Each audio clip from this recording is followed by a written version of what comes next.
வணக்கம். ரெண்டு சந்தோஷமான நியூஸ். ஃபர்ஸ்ட் வந்து மார்க்கெட்டை பார்த்துடலாம். 178 பாயிண்ட்ஸ் ஃபியூச்சர்ஸ் வந்து பாசிட்டிவ்ல க்ளோஸ் ஆச்சு. 22,620. ஸோ செகண்ட் ரெசிஸ்டன்ஸ் லெவலை வந்து கிராஸ் பண்ணிடுச்சு. ஸோ கை தட்டிக்கலாம். நேற்று வந்து நம்ம பார்த்துருந்தோம் 22,500 வந்து ஹையஸ்ட் கால் ரைட் ஆயிருந்துச்சு. ஸோ இன்றைக்கி அந்த 22,500க்கு மேலே போகும்போதும் என்ன ஆகும், ஷார்ட் கவரிங்ஸ் வந்துச்சு. அந்த ஷார்ட் கவரிங்ஸில் தான் மார்க்கெட் தூக்கிச்சு. இன்றைக்கி மார்னிங் வந்து மோர் ஃப்ளாட்டிஷாக இருந்துச்சு. நேற்று யூஎஸ் மார்க்கெட்டு ஒரு மாதிரி இப்படி அப்படி இருந்துச்சு.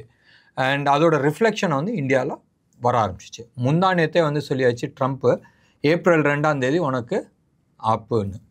ஸோ இந்தியாவை பொறுத்த வரைக்கும் they have given enough long time, right? நீங்கள் எடுத்து பாருங்களேன், இன்டர்நேஷ்னல் மார்க்கெட்டை பற்றி நம்ம பேசலாம், ஜியோ பாலிட்டிக்ஸ் பற்றி நிச்சயமாக பேசி ஆகணும். மற்ற நாடுக்கு ட்ரீட்மெண்ட்டும் இந்தியாவோட ட்ரீட்மெண்ட்டும் என்னதுன்றது நம்ம பார்க்கணும். ஒன்று. ரெண்டாவது, ஒரு interesting datas with respect to NSC, ரொம்ப இன்ட்ரெஸ்டிங் டேட்டாஸ், அதுவும் நம்ம பார்க்கலாம். பட் ஃபஸ்ட்டு வந்து இந்த ஷார்ட் கவரிங் மேட்ரம் அதை முடிச்சிடலாம். ஸோ 22,100, 200, 250 அந்த லெவலை வந்து கிராஸ் பண்ணுறதுக்கு கொஞ்சம் தடுமாறிச்சு. ஸோ அது வந்து ரெசிஸ்டன்ஸாக சப்போர்ட்டாகவும் இருந்துச்சு, இப்போ ரெசிஸ்டன்ஸாக இருந்துச்சு. அந்த ரெசிஸ்டன்ஸை வந்து தாண்டி வந்துச்சு. அடுத்தது வந்து 22,500 லெவலில் ரெசிஸ்டன்ஸ் லெவலை கிராஸ் பண்ணிடுச்சு. அடுத்தது மேஜர் ரெசிஸ்டன்ஸ், இன்ஃபேக்ட் மேஜர்னு சொல்கிறோட மேஜர் ரெசிஸ்டன்ஸ்ன்னு சொல்கிறது வந்து 22,800. அந்த லெவலை கிராஸ் பண்ணி நின்றுச்சேன்னு சொன்னால் கெத்து, ரைட்? நிஃப்டியை பொறுத்த வரைக்கும் ஏன்னு சொன்னால் அந்த லெவலை உடைக்கிறதுக்கு வந்து ரொம்ப கஷ்டப்பட்டுச்சு. 1, 2. அதுக்கு அடுத்த லெவல் வந்து 23,100. அந்த லெவலையும் இந்த 800, 22,800 to 2300 இந்த லெவலில் வந்து ரொம்ப நாள் ஆட்டம் போட்டுட்டு தான் மார்க்கெட் கீழே வந்துச்சு. ஸோ இந்த லெவலை உடைச்சாதான் ஃபர்தர் அப்சைடுக்கான பாசிபிலிட்டிஸ் இருக்குது. இன்றைக்கி வந்து மோஸ்ட்லி இட் லுக்ஸ் லைக், இது வரைக்கும் நான் டேட்டாஸ் பார்க்கல, இந்த ப்ரோக்ராம் வந்து சம்வேர் க்ளோஸ் டு அபவுட் 6:45 பக்கமாக நம்ம ரெக்கார்ட் பண்ணுறோம். Just looking at the datas. ஒன்று. ரெண்டாவது வந்து செக்டார்ஸு, அடுத்தது வந்து ஸ்டாக்ஸ், இதெல்லாம் நம்ம பார்க்கும்போதும் ஒரு கிளாரிட்டி ஒரு மாதிரி தெரியுது தட் மார்க்கெட் வந்து ஷார்ட் கவரிங்ஸ் முடிச்சிடுச்சுன்றது. ஸோ ஆக்சுவல் கிளாரிட்டி என்னைக்கு வரும்? மண்டே அன்னைக்கு ஈவினிங் வரும். நாளைக்கு வர டேட்டாஸ். ஏன்னு சொன்னால் எல்லாருமே வந்து ஃப்ரைடே அன்னைக்கு இப்போல்லாம் வந்து பயங்கர காஷியஸ் ஆகிடுறாங்க. ஏன்னா யூஎஸ் என்ன பண்ண போகுது அந்த ஒரு ரீசன்னால். ஸோ ஃப்ரைடே அன்னைக்கு ஆக்சுவல் டேட்டாஸ் நடக்கிறது இல்லை. மீது எல்லாமே வந்து மங்காத்தா விளாடுறவங்க வந்து நிச்சயமாக வந்து எப்படி வேணாலும் நம்ம பண்ணலான்ற லெவலில் போகிறாங்க. பட் ரியல் சீரியஸ் ட்ரேடர்ஸ் வந்து they don't take heavy positions on Friday.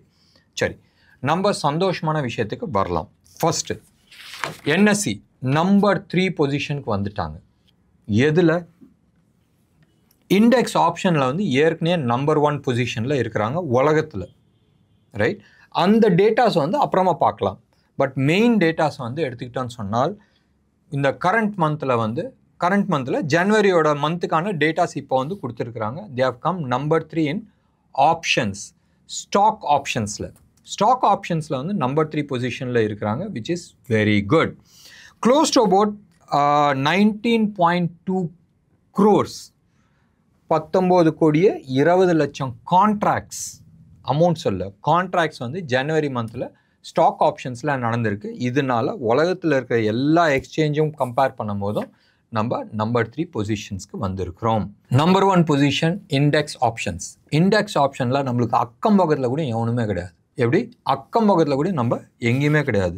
ஞாபகம் வச்சுங்க, நம்ம வந்து பிஸ்னஸ் என்எஸ்சியோட பிஸ்னஸ் வந்து 44% கீழே குறைஞ்சிருச்சு. உங்களுக்கு தெரியும் இல்லை, என்எஸ்சியில் செபி வந்து நிறைய ரூல்ஸ் அண்ட் ரெகுலேஷன்ஸ் போட்டு அப்பா பிரேக் அடிப்பான்னு சொல்லிட்டு பிரேக் அடிச்சிட்டாங்க.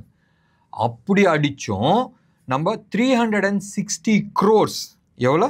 361 வச்சுக்கலாம், 360.9 crores கான்ட்ராக்ட் ஜனவரி மாதத்தில் நம்ம அடிச்சிருக்கிறோம். எவ்வளோ பெரிய கான்ட்ராக்ட்ஸ் நினச்சி பாருங்களேன். இது index options, Nifty, bank Nifty, fin Nifty, அது மாதிரி, ரைட்?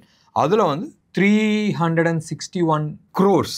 இப்போ நம்மளுக்கு அடுத்த காம்படிட்டர், ரைட்? இது நம்பர் 1 பொசிஷன். நம்பர் 2 வந்து சிபிஓஇ. சிபிஓன்றது யூஎஸ்ல இருக்கிற commodity exchange. In fact world's number 1 commodity exchange. அதுதான் நம்பர் 2 ஆப்ஷன்ஸில், இண்டெக்ஸ் ஆப்ஷன்ஸில். அது எவ்வளோ 9.1 crores, 10 கோடி கூடயும் கிடையாது.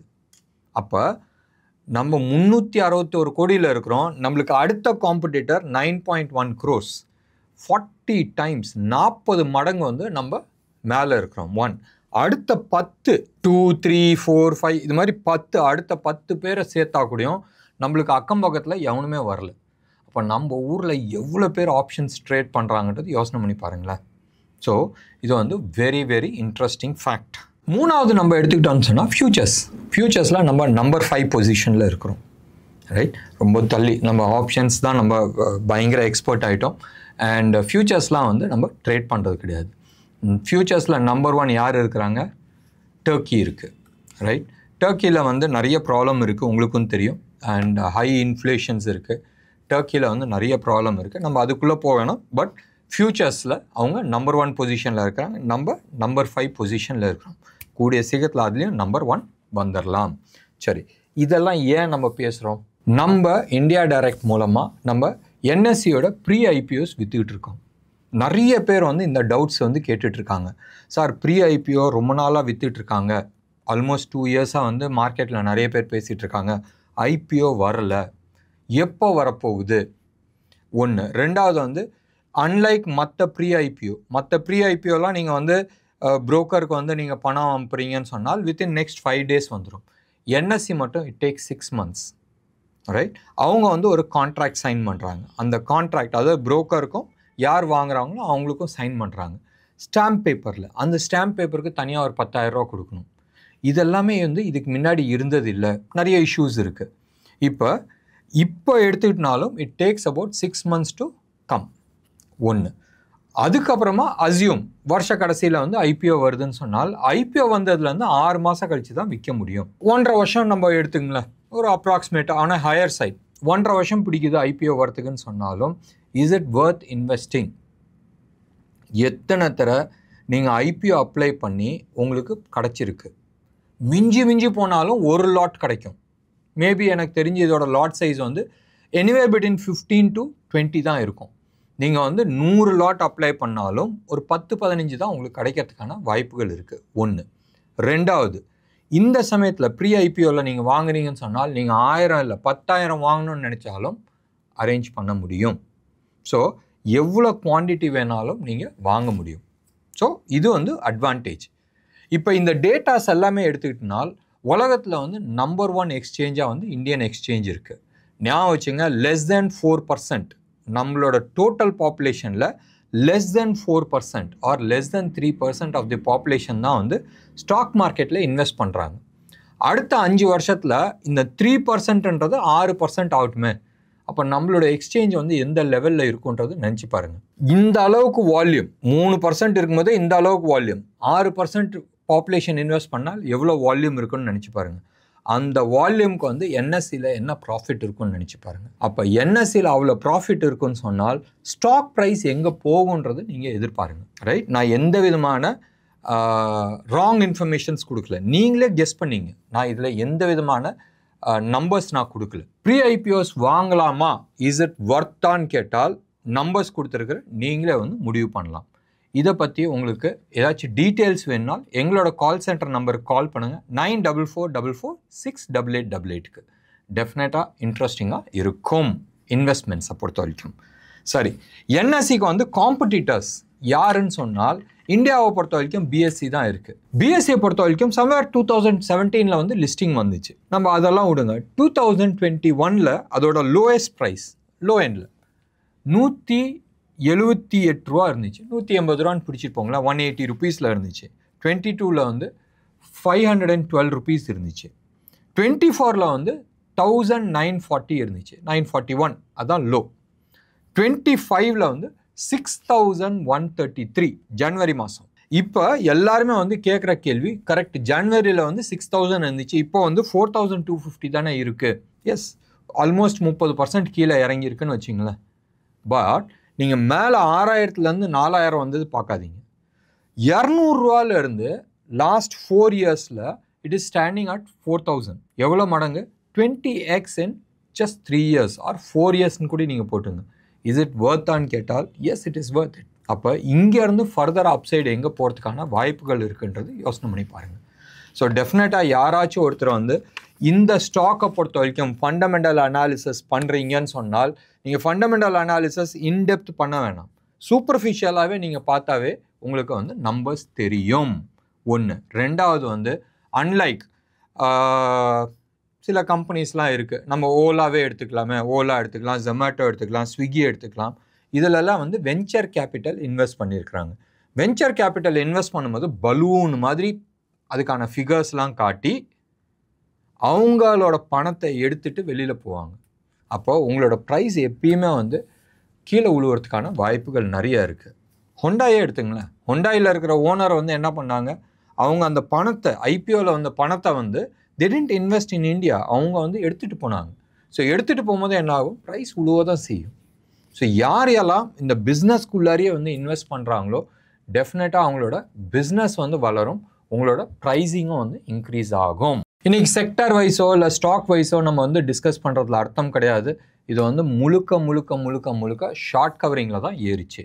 நிறைய பேர் வந்து சொல்லிகிட்டு இருந்தாங்க, இல்லை சார் இது வந்து ஷார்ட் கவரிங் வரும்னு நீங்கள் சொல்லிகிட்டு இருந்தீங்க, வந்துருச்சு, எவ்வளோ தூரம் போகும் அதான் நம்ம வந்து ப்ரோக்ராம் பிகினிங்லேயே வந்து நம்ம சொல்லியாச்சு. ஸோ வெயிட் பண்ணி பார்க்கலாம். மண்டே அன்னைக்கு ஈவினிங் டேட்டாஸ் வச்சு தான் நம்மளுக்கு கிளாரிட்டிஸ் கிடைக்கும். இப்போதைக்கு இன்டர்நேஷ்னல் மார்க்கெட்டில் டாலர் இண்டெக்ஸ் இன்னமும் 105 கீழே தான் இருக்குது. ஸோ 104 சம்திங் இருக்குது. யூஎஸ் மார்க்கெட் ஃபியூச்சர்ஸ் இன்றைக்கி வந்து வீக்காக தான் இருக்குது. Somewhere close to about tau Jones வந்து 360 பாயிண்ட்ஸ் பக்கமாக இருக்குது. கோல்டு வந்து சம்வேர் க்ளோஸ் டு அபவுட் $19 வந்து கீழே விழுந்திருக்கு. கண்டினியூஸாக மேலே ஏறிந்துச்சு, கொஞ்சம் கீழே விழுந்திருக்கு. Absolutely no issues. அண்ட் ருப்பியை பொறுத்த வரைக்கும் நேற்று லெவலில் தான் இருக்குது. நேற்று வந்து 87 rupees 7 பைசாவில் இருந்துச்சு. இன்றைக்கி 87 rupees 14 பைசாவில் இருக்குது. ஒரு 7 பைசா வந்து வீக்காக இருக்குது. கோல்டை பொறுத்த வரைக்கும் 8860 அந்த ஜோனில் இருக்குது. இது 24 கேரட் ஹோல்சேல் ரேட், ஜிஎஸ்டியோட விற்கிற ரேட்டு. சில்வரை பொறுத்த வரைக்கும் அதே லெவலில் தான் இருக்குது. Somewhere close about 99,000 rupees per kg of 999 quality silver. So gold and silver பார்த்துட்டோம். இந்தியா விக்ஸை பொறுத்த வரைக்கும் இந்தியா விக்ஸை வந்து இன்றைக்கி 0.4% தான் ஏறி இருந்துச்சு.